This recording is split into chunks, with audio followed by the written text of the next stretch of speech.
We focus on history, culture, religion, art, social, and philosophy of Nusantara. Here, in the presence of Nusantara, we were made to be forgotten about the goodness of ourselves. Because negativity seems to be more interesting for us. Now, I'm Sutoyo Raharto and friends, assist you, to remind you, to awaken you that we still can find the gems of Nusantara. They are the great sights of Nusantara.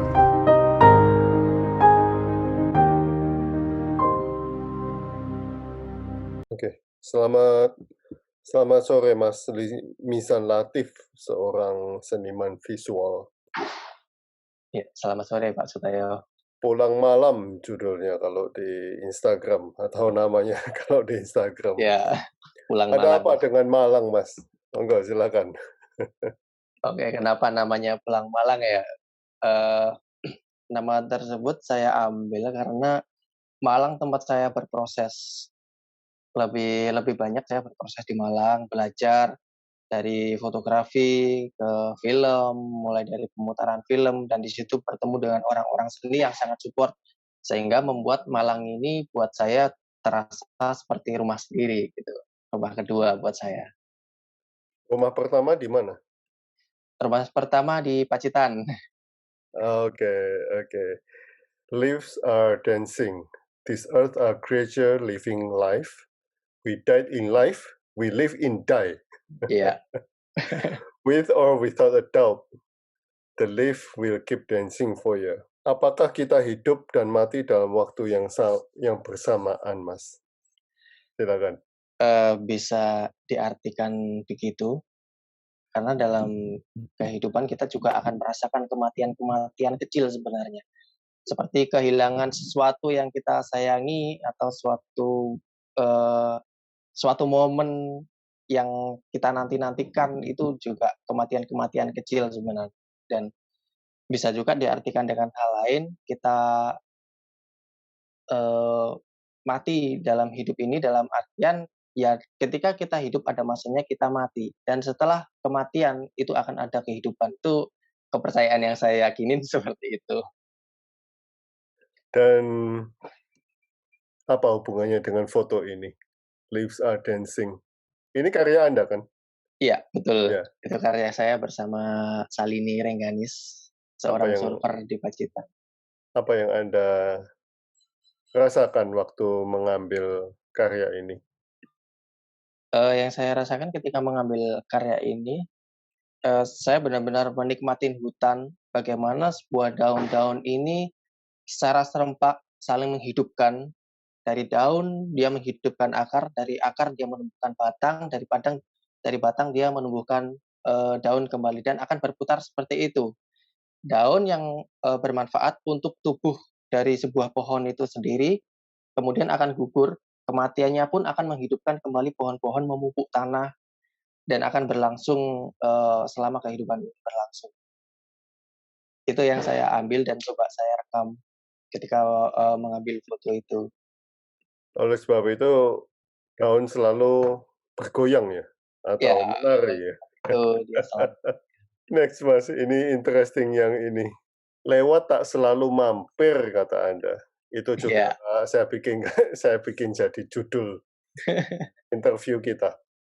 Terasa tak selalu ada dikenang, tak selalu diingat, dicinta, tak selalu mendrama, semua biasa, singgah dan lewat saja.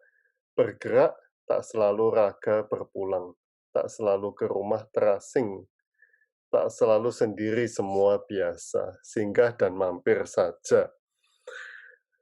Anda suka lewat atau mampir, Mas? Jika semuanya biasa, apa yang luar biasa untuk Anda? Silakan. Kalau saya lebih suka mampir, melihat sesuatu yang menarik, maka saya akan mampir sejenak dan menikmati suasana tempat itu, atau mampir ke rumah seseorang, melakukan obrolan-obrolan yang mungkin di situ saya akan menemukan hal yang baru yang belum pernah saya pelajari dari orang-orang bersharing. Makanya saya suka mampir ke mana gitu, mampir. Terus pertanyaan selanjutnya tadi apa, Pak? Jika semuanya biasa, apa yang luar biasa untuk Anda?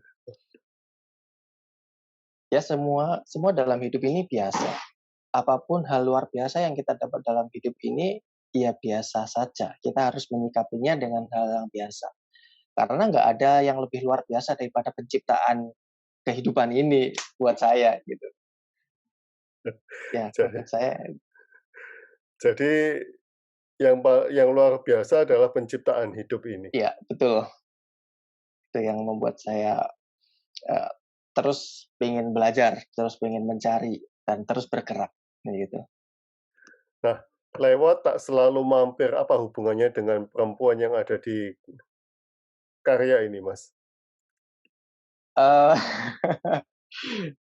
Apa Anda tidak dimampiri?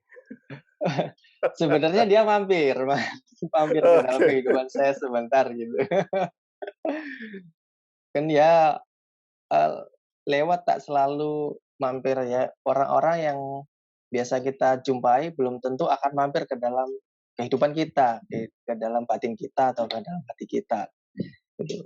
Perjumpaan, kita mencari sesuatu, akan berjumpa dengan sesuatu, dan pasti akan kehilangan sesuatu. Itu sesuatu yang berpola dalam hidup ini yang saya pelajari. Dan begitu juga dengan relationship dan perempuan yang ada dalam sosok gambar tersebut. Saya pikir itu model, ternyata ada cerita mampirnya. Oh enggak, ya itu model sebenarnya untuk merepresentasikan sesuatu yang saya alamin. Itu teman saya yang saya modelkan itu teman saya selama sekolah. Oke. Semakin takut kita terhadap sesuatu adalah pertanda di mana kita bisa tahu bahwa kita harus melawan hal tersebut. Sering-sering main ke ujung tebing. Banyak hal menyenangkan yang akan muncul dan tidak akan pernah kita sendiri jika kita tidak pernah berdiri di ujungnya. Iya. Tidak. Oke.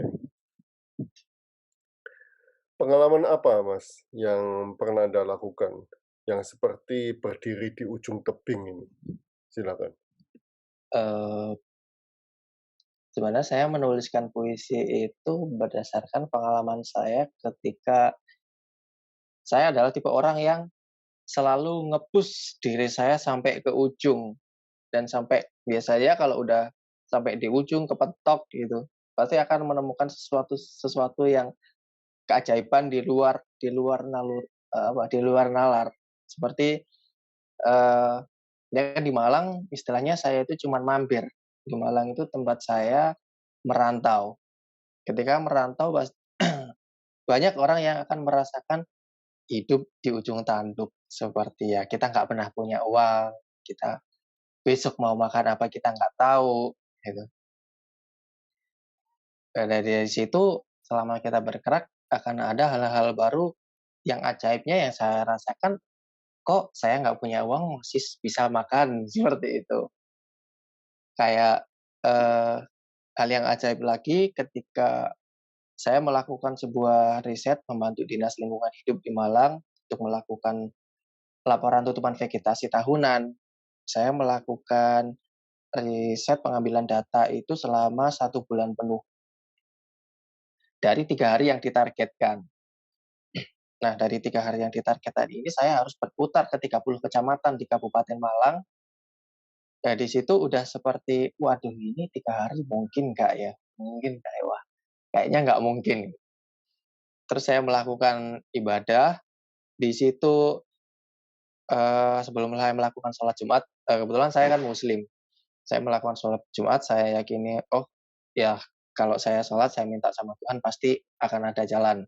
Dari 30 kecamatan yang saya puterin ini semoga dapat datanya semuanya. Nah di situ hujan deras, hujan petir, udah nggak tahu tempatnya itu mau kemana. Karena ke Malang Kabupaten saya belum pernah sebelumnya, berkutatnya masih di Malang Kota. Nah di suatu kecamatan di Gondang Legi, saya bertemu dengan seorang camat setelah melakukan sholat Jumat itu dan melewatin badai petir yang, waduh pokoknya saya harus hari ini dapat data, kalau nggak dapat data ya akan molor lama. Kemudian di situ dikasih tahu, Mas, kok sampean hujan-hujan kayak gini. Besok Senin aja ketemu sama camat. Kebetulan ada perkumpulan camat. 30 kecamatan ini datang semua. Saya langsung plong di situ. Alhamdulillah kita bisa ketemu 30 langsung minta data di situ. Ya cuma hal baiknya saya nggak perlu ke kecamatan semuanya itu.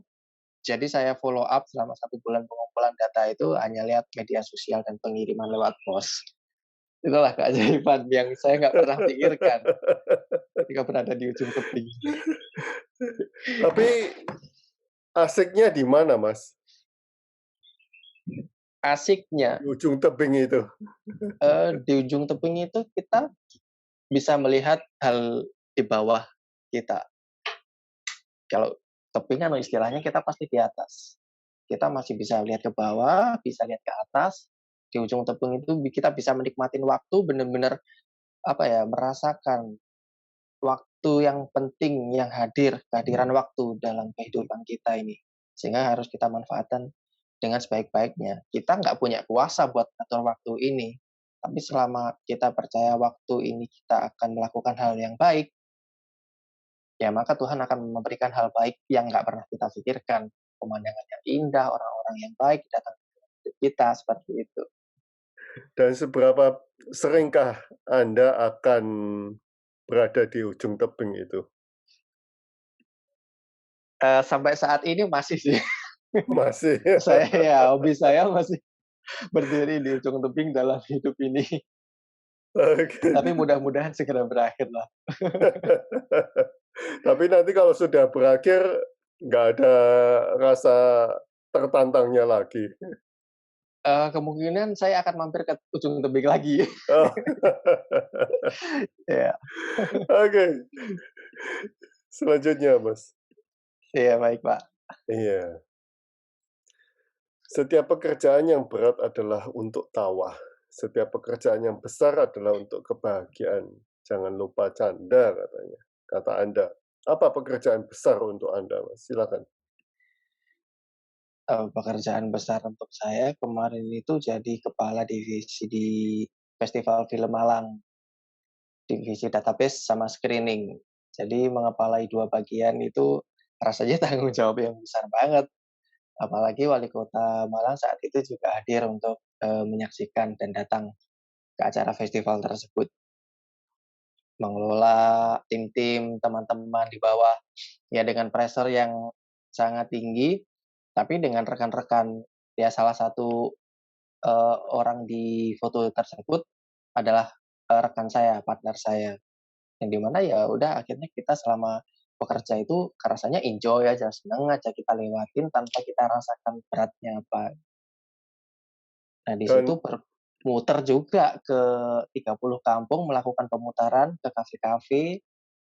Waduh benar-benar kalau Festival Film Malang tahun 2016 itu kalau nggak salah ngajarin kita untuk di mana layar tancepan di 25 kampung kalau nggak 20 titik, kalau nggak 30 titik itu kalau nggak salah banyak itu kita lakukan bareng-bareng ya enak aja kita senang nikmati nonton sama warga capeknya itu terbayar seperti itu.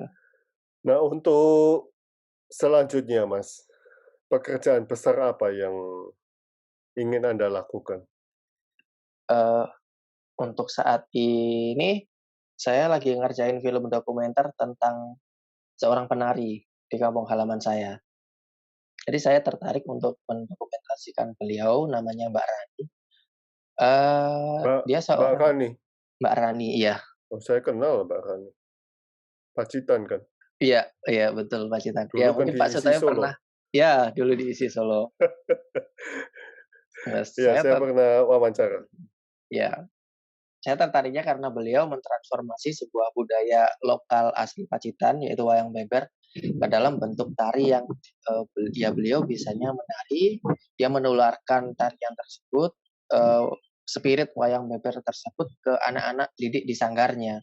dan ke orang-orang di Arjawinangun, anak-anak melalui proses tari, dikenalkan, ngaji, ini ceritanya apa, diajari, artinya, ini menarik ini untuk difilmkan, karena proses ini pertama kali dilakukan di Pacitan, dan mungkin transformasi ini kalau di kesenian lain seperti ludruk, ngangkat wayang, itu sudah biasa ya. Tapi kalau untuk ke tari, dan ini wayangnya adalah wayang yang tua banget di Jawa, yaitu wayang beber, menurut saya ini penting untuk diangkat.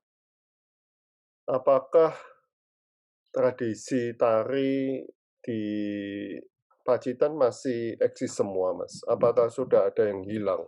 Untuk Pacitan sendiri sebenarnya nggak punya apa ya, tari khusus atau tari khas. Tradisinya di sini itu apa? Nah, untuk tradisi, kalau saya membaca ya Mbak Aryani ini satu-satunya orang yang pertama kali menciptakan tradisi di Pacitan. Tradisi tari dari cerita asli Pacitan ini yang wayang beber ini.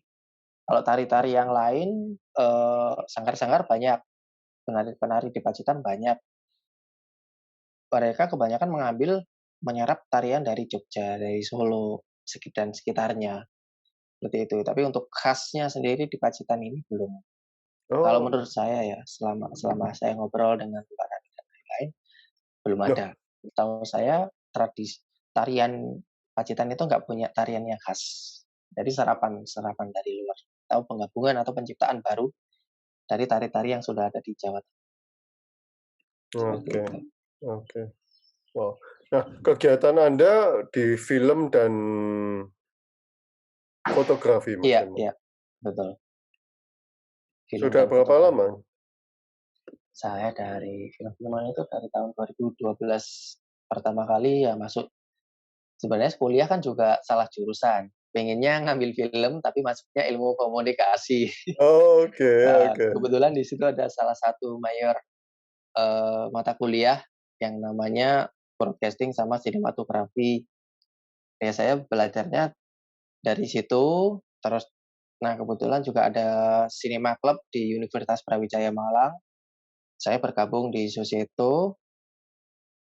Di situ saya berproses juga bikin Brawijaya Film Festival. Berawal dari saya sebenarnya apresiator seni buat distribusi, teknisi untuk pemutaran film, proyeksionis seperti itu.